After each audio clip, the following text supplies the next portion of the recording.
Halo semua, hari ini saya Junia Ruspita ingin membahas buku Negara Paripurna karya Yudi Latif. Minggu lalu saya sudah membahas tentang bab 1.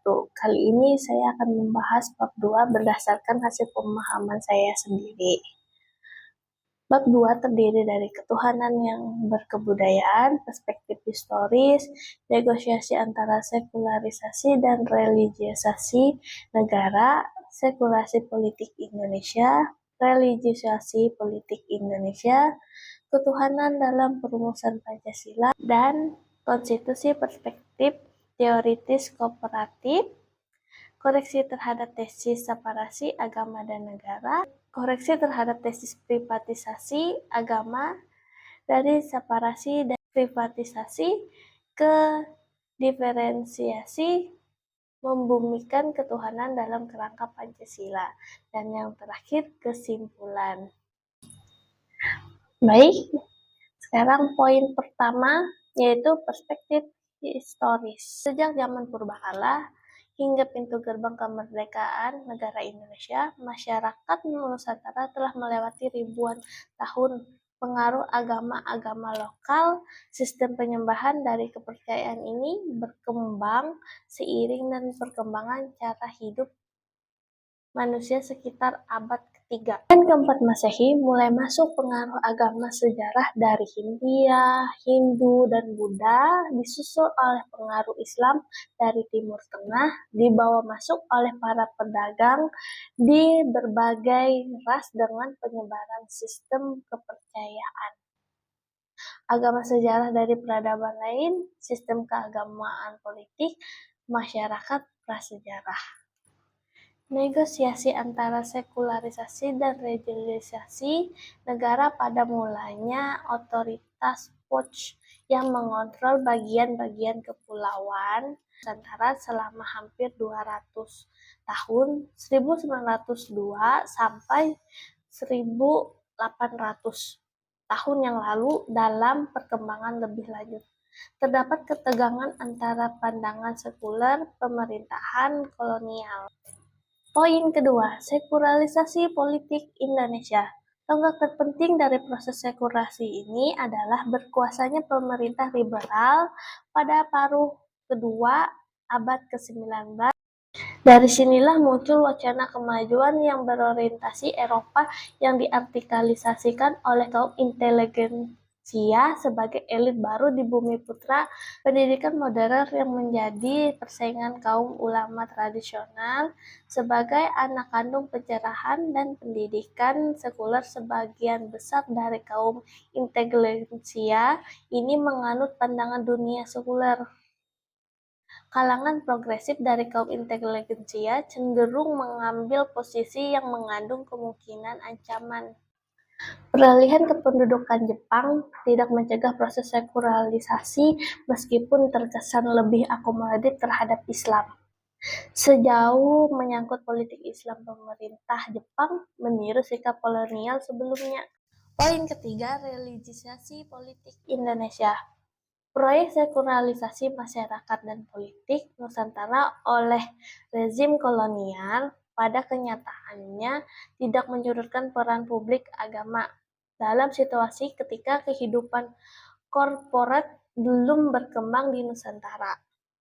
Kebutuhan akan adanya sebuah komunitas ajaran moral dan panduan kehidupan publik dipenuhi terutama oleh jaringan komunitas epistemik keagamaan dengan kemunculan inteligensia sebagai elit baru pada abad ke-20 yang disusun oleh pergeseran dari gerakan milenialisme menuju gerakan ideologis sejak akhir abad ke-19 hingga awal abad ke-20. Poin keempat yaitu ketuhanan dalam perumusan Pancasila dan konstitusi. Kuatnya sama keagamaan dan formasi kebangsaan Indonesia membuat arus besar pendiri bangsa tidak membayangkan ruang publik hampa Tuhan. Nasionalisme kita ialah nasionalisme ketimuran. dan sesekali bukanlah nasionalisme kebaratan yang perkataan menurut C.R. Das adalah suatu nasionalisme yang menyerang di suatu ujung pada pandangan yang mengenai Islam sebagai negara seperti tercermin dari pidato 13 Mei. Rumusan Pancasila merupakan hasil pertimbangan yang mendalam di kalangan pemimpin nasional selama puncak perjuangan kemerdekaan pada 1945. Poin kelima, perspektif teoritis komparatif. Betapapun titik kompromi dalam hubungan agama dan negara di Indonesia itu dicapai melalui konfrontasi pemikiran yang sengit dan pengorbanan yang sulit diterima. Tetapi dalam perkembangan waktu, hal itu membawa berkah tersembunyi berupa tengah keemasan yang memberi Indonesia persyarat untuk menjadi negara modern demokratis. Keserampangan teori-teori modernisasi telah menuai banyak kritik, antara lain daripada pendukung postmodernisme yang mencurigai metanarasi pencegahan dan dari kalangan sejarawan yang menyaksikan gerakan sejarah secara linear. Poin keenam yaitu koreksi terhadap tesis separasi agama dan negara.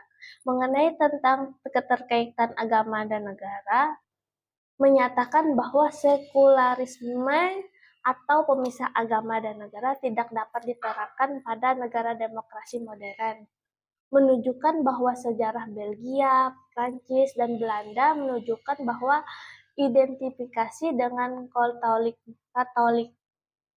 Katolisme merupakan bagian dari identitas negara. Bagi nasionalisme Belgia, Gereja Calvin adalah bagian dari identitas negara.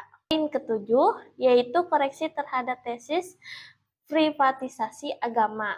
Menyatakan bahwa proses sekularilisasi dan religiosisasi tidak berdampak pada agama hanya sebagai urusan pribadi, tapi juga memiliki konsekuensi dalam ruang publik.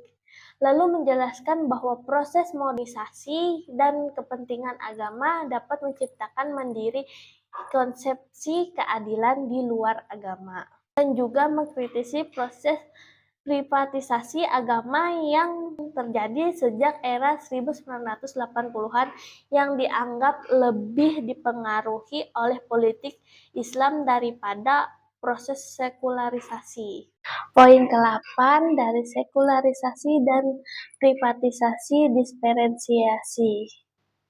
Diferensiasi tidak memandang agama hanya sebagai urusan pribadi, melainkan juga terkait dengan negara dan ranah publik. Ini berbeda dengan konsep sekularisasi yang menekan pemisah agama dan negara.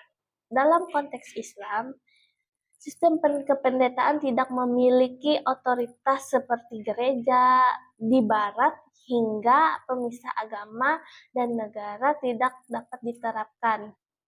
Diferensiasi modern justru menjadi penyangga asumsi pemudaran agama karena agama masih berperan penting dalam masyarakat modern. Dalam konteks Pancasila di Indonesia, diferensiasi menekankan nilai-nilai ketuhanan yang positif, bukan negara sekuler atau negara agama. Diferensiasi mendorong peran agama dalam mengembangkan etika sosial, kemanusiaan, dan keadilan sosial dalam ranah publik politik.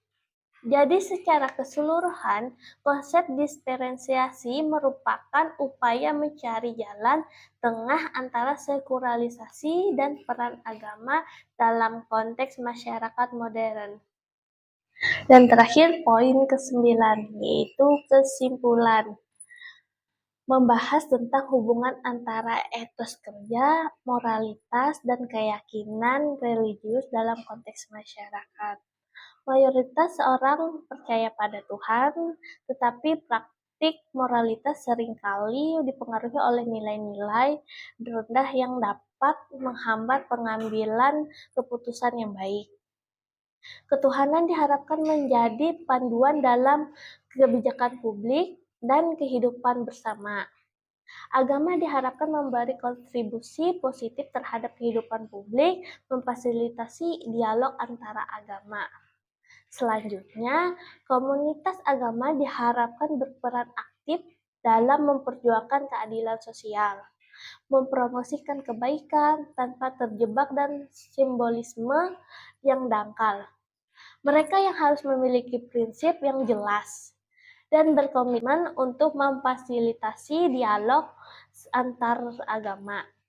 Selain itu, agama harus berkomitmen untuk memperjuangkan keadilan sosial dan menghindari sikap eksklusif yang dapat merusak nilai-nilai kemanusiaan. Jadi, secara keseluruhan, pentingnya moralitas yang dibangun atas dasar keyakinan yang mendalam dan kolaborasi antara komunitas untuk mencapai tujuan bersama. Dalam masyarakat yang plural, dan menekankan pentingnya moralitas yang berlandaskan keyakinan yang kuat dan kolaborasi antara komunitas untuk mencapai kehidupan yang lebih baik dan berkeadilan. Mungkin itu saja yang dapat saya sampaikan. Terima kasih.